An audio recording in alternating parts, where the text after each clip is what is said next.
Cells and mutations are a mathematical concept I worked on for 2 years. While I remain quite fascinated by it and proud of it, I didn't find any practical use for them. So I dubbed them the most useless concept in mathematics. I decided to show them off to the public in the form of this video, but before we start, a little disclaimer. I have no knowledge on math outside of what I learned in school, so there may be some non-standard notation and terminology used in this video. To understand cells, we need to define some terms. The first and most important one is the 3 tiers of numbers. Each tier includes a group of numbers in it and at least one positive operation and one negative operation. Positive operation is some arbitrary action that takes 2 arguments and outputs a single product. The negative operation reverts the effect of the positive operation. By inputting the product and one of the original arguments of the positive operation into it, you get the other argument. this is why Tier 3 has 2 negative operations in form of roots and logarithm. Due to arguments of exponentiation not being interchangeable as opposed to addition and multiplication, 2 negative operations are needed for each of the arguments. Operations in tiers should only produce numbers within that tier. For example, you cannot get an irrational number by multiplying, dividing, adding, or subtracting rational numbers. The last and most complicated concept is tier unlocking behavior, which is basically asking the question, what operations should you apply to 2 natural numbers, such that the product will result in a non-natural number from that tier. In case of all the tiers, this means performing the negative operation of that tier. This system of tiers will be referred to as the number system. This is to contrast it with the system of tiers of cells, which will be referred to as the cell system.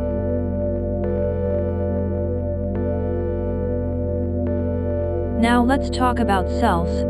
We'll be starting with the first and make our way to higher tiers. So what is a cell?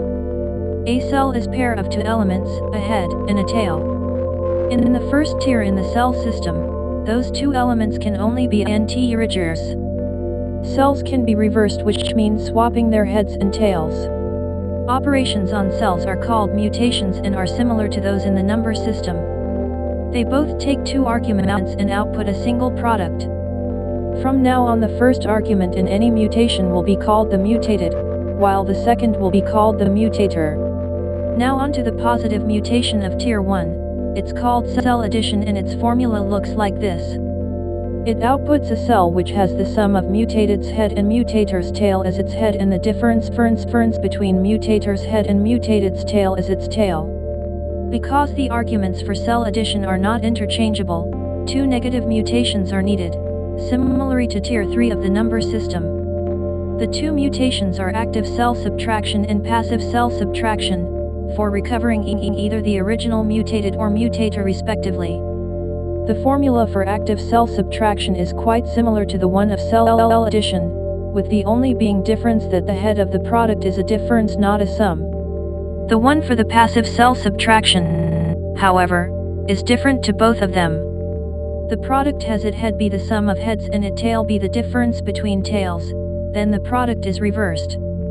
With the tier 1 of the cell system covered, let's compare it to the tier 1 of number system. The one difference I wanted to focus on is the lack of directionality in cells. Numbers can be placed on the number line with a clear direction from the smallest to the biggest, but cells lack this directionality. One cell cannot be smaller or bigger from another cell. Another difference is, as already said, the positive operation of the cell system is not interchangeable and therefore requires there to be 2 negative operations. Moving to tier 2, let's introduce the concept of embeddedness. The heads and tails of tier 1 cells could only be integers. Tier 2 cells, however, can have their heads and tails be in another cell, and those cells can have the heads and tails be cells too. These cells are called embedded cells. Each cell has an embeddedness level. Those who have only integers have the level be at 0. The cells that have cells as heads and tails have the level at 1. If those embedded cells also have cells within them, then the embeddedness level of this cell grows. It can be said that every cell with embeddedness level bigger than 0 is a tier 2 cell. Before going to Tier 2 mutations, let's redefine the Tier 1 ones. Because we assumed that heads and tails could only be integers, we only used simple arithmetic functions, but that assumption is no longer true due to embedded cells. The solution is simple. We replace the arithmetic function with mutations. They will return either the sum or the difference if both arguments are integers. This makes it so that the Tier 1 mutations work for cells of any embeddedness level. Now on to Tier 2 mutations. The positive mutation or cell multiplication works by outputting an embedded cell whose head is the result of the mutated being cell added to itself the amount of time specified by the mutator's head. Same goes with its tail, with the mutator being cell added mutated's tail amount of times. If the integer specifying the amount of times is negative, the output of the repeated cell addition is reversed. None of the integer arguments can be 0. Cell multiplication is recursive in order to handle empted cells. The active cell division varies if the mutator of the mutation is even or odd, which is the only mutation to do so. Passive division, however, is not interesting at all, being only active division with differently ordered arguments.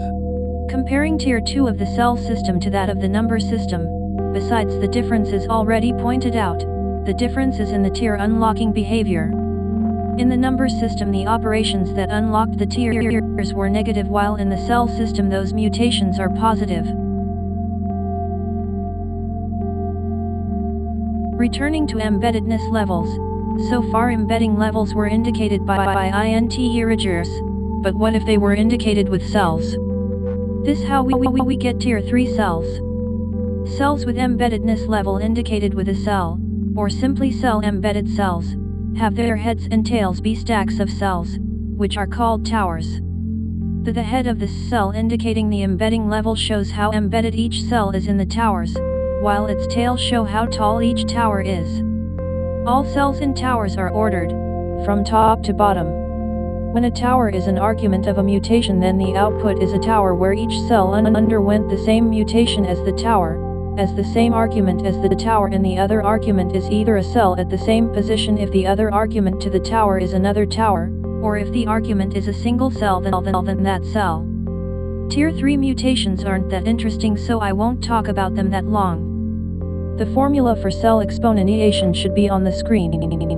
Now's one for cell root, and for cell logarithm. With all the tier of the cell system covered, that ends it for now. If you want play around with cells for yourself, I uploaded a Python library on GitHub, which could be found below. I'm maybe going to make another video on cells, maybe not, I'm not decided yet. Bye.